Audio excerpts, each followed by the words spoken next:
ফাইদা ফারাগতা ফানসাব। এই আয়াতের তাফসীরে 14 জন মুফাসসিরের তাফসীর আমার দেখা। ইমাম ফখরুদ্দিন রাজির শব্দগুলো শোনাচ্ছে। এই আয়াতে আল্লাহ তার হাবিব সাল্লাল্লাহু আলাইহি ওয়াসাল্লামকে বলেছেন, ফাইদা ফারাগতা ইয়া মুহাম্মদ সাল্লাল্লাহু আলাইহি ওয়াসাল্লাম মিন সালাতিল মাকতুবা ফানসাব ইলা রাব্বিকা ফিদ দুআ।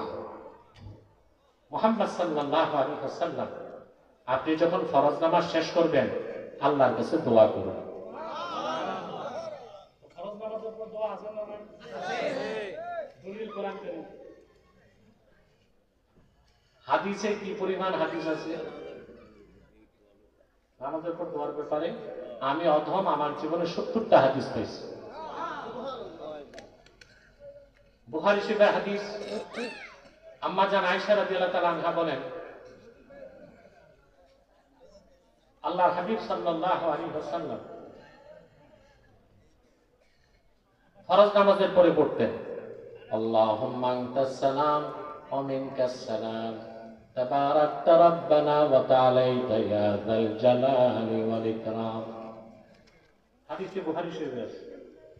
মুসলিম শরীফের হাদিস, আল্লাহর হাবিব সাল্লাল্লাহু আলাইহি ওয়াসাল্লামের খাদেম সাওবান বর্ণনা করেছেন যে আসর নামাজের পর আল্লাহর হাবিব সাল্লাল্লাহু আলাইহি ওয়াসাল্লাম সাহাবায়ে কেরামের দিকে ফিরতেন, তারপর পড়তেন, লা ইলাহা ইল্লাল্লাহ ওয়াহদাহু লা শারীকা লাহ লাহুল মুলকু লাহুল হামদু ইউহয়ী ওয়া ইউমীত ওয়া হুয়া আলা কুল্লি শাইইন কাদির। আল্লাহুম্মা লা মানি'a লিমা আ'তাইতা ওয়া লা মু'তিয়া লিমা মানা'তা ওয়া লা ইয়ানফা'ু এত লম্বা দোয়া রাসূল করিম সাল্লাল্লাহু আলাইহি ওয়াসাল্লাম আসরের পর পড়তেন। তিরমিজির হাদিস, সাহাবায়ে কেরাম আল্লাহর হাবিবকে জিজ্ঞেস করেছেন, আইয়ু দুআই আসমা, কখন দোয়া করলে আল্লাহ সাথে সাথে কবুল করেন? আল্লাহর হাবিব সাল্লাল্লাহু আলাইহি ওয়াসাল্লাম বলেছেন, জাওফাল লাইলিল আখির ওয়া দুবুরাস সালাওয়াতিল মাকতুবাত, গভীর রাতের শেষে আর প্রত্যেক ফরজ নামাজের পর দোয়া করলে আল্লাহ কবুল করেন। আমি হাদিস শোনালাম বুখারী থেকে, মুসলিম থেকে, তিরমিজি থেকে। এরকম আমার দেখা আছে 70টা হাদিস। নামাজের পর দোয়া আছে না নাই? কোরআনেও আছে, হাদিসেও আছে। এখন প্রশ্ন, হাত তুলবো কি তুলবো না? দোয়া তো আছে, হাত তুলে করবো কি না? বাহ, এই প্রশ্ন কেন? তুমি মুদি দোকানে যাও, লবণের পোটলা নিতে হাত পাতো, চেয়ারম্যানের কাছে ডিজিএফ এর কার্ড দিতে হাত পাতো, এমপির কাছে বরাদ্দ দিতে হাত পাতো, মাহবুদের কাছে দোয়া মানি চাইবা, হাত পাতবা কিনে ফতুয়া জানতে সব উঠছে কেন? বুঝা যায় ভিতরে কিছু ফরমালিন। ফরমালিন তো না, নেফাক নেফাক।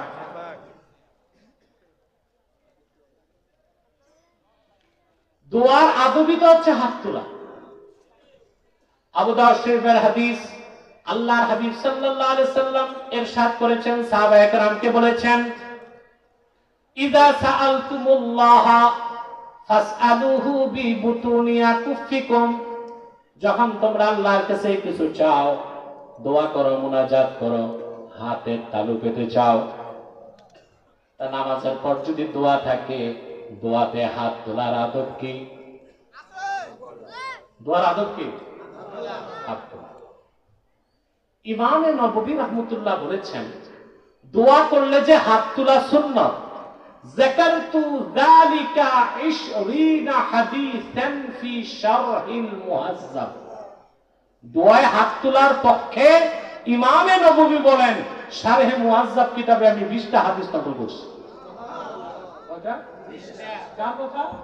ইমাম নববী রিয়াদুস সালিহিন যিনি সংকলন করছেন, ওনার আরেকটা সংকলন আছে হাদিসের কিতাব শারহুল মুহাজ্জাব। তার আমাদের উপর দোয়াও আছে, দোয়াতে হাত তোলাও আছে। আল্লাহ হাবিব সাল্লাল্লাহু আলাইহি ওয়াসাল্লাম সাহাবায়ে কেরামকে নির্দেশ করছেন, বলেছেন, ইদা সালতুমুল্লাহ ফাসআলুহু বিবুতুনি আকুফিকুম, যখন সুয়াল করবা, সুয়াল মানে চাওয়া, কার কাছে চাইবো? আল্লাহ তাআলার কাছে। হাত তুলে চাইবা। আর হাত কতটুকু তুলবেন? তাফসীর ইবনে কাসিরে আব্দুল্লাহ ইবনে আব্বাস রাদিয়াল্লাহু তাআলা আনহুমা থেকে ব্যাখ্যা এসেছে। আব্দুল্লাহ ইবনে আব্বাস রাদিয়াল্লাহু তাআলা আনহুমা বলেছেন, আল মাসআলাতু আন তারফা'a ইয়াদাইকা হাযওয়া মানকিবাইক। আল্লাহর কাছে চাওয়ার আদব হচ্ছে তুমি তোমার দুইটা হাত তুলবা মুনাজাতের দোয়ায় তোমার স্কন্ধ পর্যন্ত। সুবহানাল্লাহ বলবেন। আমাদের দেশে দেখা যায় অনেকে দোয়ায় হাত তুলে কিন্তু ঘষে, এত বেয়াদবি। আল মাসআলাতু আন তারফা ইয়াদাইকা হাযওয়া মানকিবাইক। দোয়া করার আদব হচ্ছে হাত পাতা, আর হাত পাতা কিভাবে? দুই স্কন্ধ পর্যন্ত হাত তুলবা বলেন সুবহানাল্লাহ। বুখারী শরীফ দ্বিতীয় খণ্ড 910 পৃষ্ঠার হাদিস। আনাস ইবনে মালিক রাদিয়াল্লাহু তাআলা আনহু বলেছেন, আল্লাহর হাবিব সাল্লাল্লাহু আলাইহি সাল্লামকে দেখলাম দোয়াতে হাত তুলেছেন।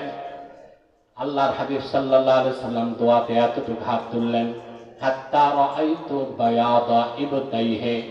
আল্লাহর হাবিব দোয়াতে এত উপরে হাত তুললেন, আমি আল্লাহর হাবিবের দুই বগলের নূরের চমক দেখতে পেলাম। সাল্লাল্লাহু আলাইহি ওয়াসাল্লাম। দোয়া আছে? আছে। নামাজের পর? আছে। হাত তোলা আছে? আছে। এবার আসেন, প্রশ্ন আসে, একা একা হাত তুলবো না সম্মিলিত ভাবে? এটা একটা প্রশ্ন। ইমামে হাইসামি মাজমাউজ জাওয়ায়েদে মারফু মুত্তাসিল সনদে রওয়ায়াত করেছেন, আল্লাহর হাবিব সাল্লাল্লাহু আলাইহি ওয়াসাল্লাম বলেছেন, আমার উম্মতের কোন মুমিন যদি হাত উঠায়, বাকিরা যদি সাথে আমিন আমিন বলে, ওই দোয়া আল্লাহ ফেরত দেন। তো দোয়া কবুলের সময় কখন? নামাজের পর। দোয়া আছে, হাত তোলা আছে, আর কবুল হইতে এককভাবে হবে না, সম্মিলিত ভাবে। আরে ভাই চশমা বদলাও, কাঠের চশমা দিয়ে কিতাব পড়বা কেমনে? চশমা বদলাও। এখন আসেন ভাই, প্রশ্ন আসে, দোয়া করলে যদি হাত তুলতে হয়, খাবারের পরও তো দোয়া আছে, দিদির কাছে গেল তো দোয়া আছে, কাপড় পরারও তো দোয়া আছে, লুঙ্গি পরার সময় যদি হাত উঠে তো লুঙ্গি যাবে তো।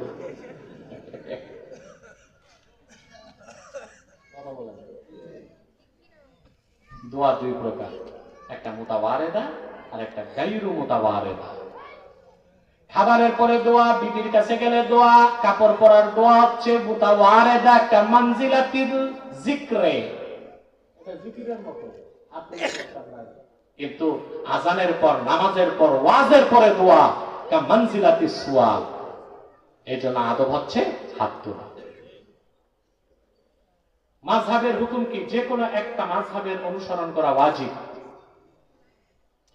রফুল আযান করতে হবে, রফুল আযান তো আমরাও করি, একবার করা সুন্নাত, বারবার করা যাবে না।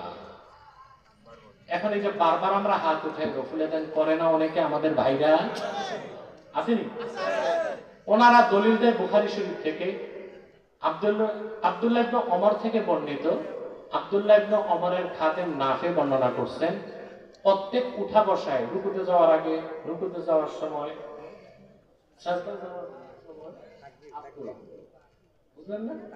হ্যাঁ, এই হাদিসটা সহিহ, কিন্তু হাদিসটা শুধু হাদিস, সুন্নত না, কারণ হাদিসটা মানসুখ হয়ে গেছে, রহিত হয়ে গেছে। আমরা একবার হাত তুলে রফে দান করি না। ওই হাদিসটা বর্ণনা করছেন আব্দুল্লাহ ইবনে আব্বাস, হাদিসটি রওয়ায়াত করছেন আহমদ বিন হাম্বল তার মুসনাদে, যিনি বুখারীর ওস্তাদ। আর আপনি একটা হাদিস মানবেন, আরেকটা সহিহ হাদিস মানবেন না, এটা তো আহলে হাদিসের কাজ না, এটা জিএমটিটি, যাতে মাতাল তালে ঠিক। আব্দুল্লাহ ইবনে আব্বাস রাদিয়াল্লাহু তাআলা আনহুমা থেকে সহিহ হাদিস বর্ণিত, আহমদ বিন হাম্বল তার মুসনাদে সহিহ সনদ উল্লেখ করেছেন। আব্দুল্লাহ বিন আব্বাস বলেন, আশারাতুন মান শাহিদা লাহুম রাসূলুল্লাহ সাল্লাল্লাহু আলাইহি ওয়াসাল্লাম আল জান্নাতা মা কানু ইয়ারফাউনা আইদিয়াহুম ইল্লা ফি ইফতিতাহিস সালাহ। আব্দুল্লাহ বিন আব্বাস রাদিয়াল্লাহু তাআলা আনহুমা বলেন, এমন 10 জন সাহাবী যাদের প্রত্যেককে আল্লাহর হাবিব সাল্লাল্লাহু আলাইহি ওয়াসাল্লাম দুনিয়ায় জান্নাতের খোঁজ খবর দিয়েছেন, এরকম 10 জন আশারে মুবাশশারার পিছনে আমি নামাজ পড়ছি, তারা একবার হাত তোলা ছাড়া দ্বিতীয়বার রফে আদায় করেন নাই। তো তুমি বুখারীর হাদিস মানবা? বুখারীর ওস্তাদ যে হাদিসটা আহমদ বিন হাম্বল মুসনাদে আনছেন, ওইটা কেন মানবা না? কথা বলেন। দুটোই সহিহ। এখন কোনটা সুন্নাত, কোনটা হাদিস, কোনটা নাসিখ, কোনটা মানসুখ, এটা তোমার মতো আন্ডা ব্যাপারী কোনোদিন বের করতে পারবে না। এটার জন্যই দরকার ছিল আবু হানিফা, শাফিঈ, মালিকের, আহমদ বিন হাম্বলের। ওনারা সব হাদিস সামনে রেখে সিদ্ধান্ত নিয়েছেন ফিকহের মাসালা। উসুলে হাদিসের নিয়ম, যদি কোন দুইজন সাহাবী থেকে দুইটা হাদিস বর্ণিত হয়, কিন্তু দুই হাদিসের মধ্যে বৈপরত্য পাওয়া যায়, কি পাওয়া যায়? দেখতে হবে কোন সাহাবীর বয়স কম, কোন সাহাবীর বয়স বেশি। বেশি বয়সের সাহাবীর বর্ণিত হাদিস হবে মানসুখ, কম বয়সের সাহাবীর বর্ণিত হাদিস হবে নাসিখ।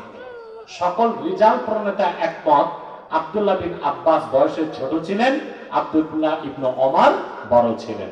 এজন্য আব্দুল্লাহ ইবনে ওমর থেকে বর্ণিত বুখারী শরীফে থাকা রফে আদানের হাদিসটা সহিহ হাদিস, আমল করা যাবে না, মানসুখ হয়ে গেছে। আব্দুল্লাহ ইবনে আব্বাস যেটা বর্ণনা করছেন ওটা সহিহ হাদিস, নাসিখ এবং সুন্নাত, ওইটাতে আমল করতে হবে।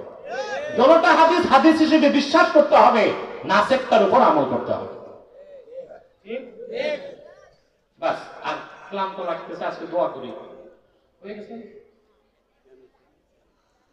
এই মাহফিলের সভাপতি দুই ছেলে প্রবাসী আছে।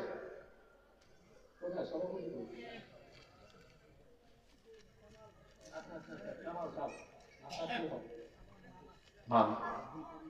আব্দুল করিম, আব্দুল করিম। আরেকটা নাম যে আছে ওই চরুমিয়া, এই নাম বলবেন না, বাদ দিয়া দেবে। আব্দুল করিম, আলহামদুলিল্লাহ, আল্লাহ কবুল করে দিন। আসুন আমরা মুনাজাত করি, দোয়া করি। 8 ভাই এবং 8 ভাই বোনের পরিবার, আমরাও 8 ভাই বোন, এরাও 8 ভাই বোন, সব আমেরিকা 8 ভাই বোন। আমি সবার জন্য দোয়া করব।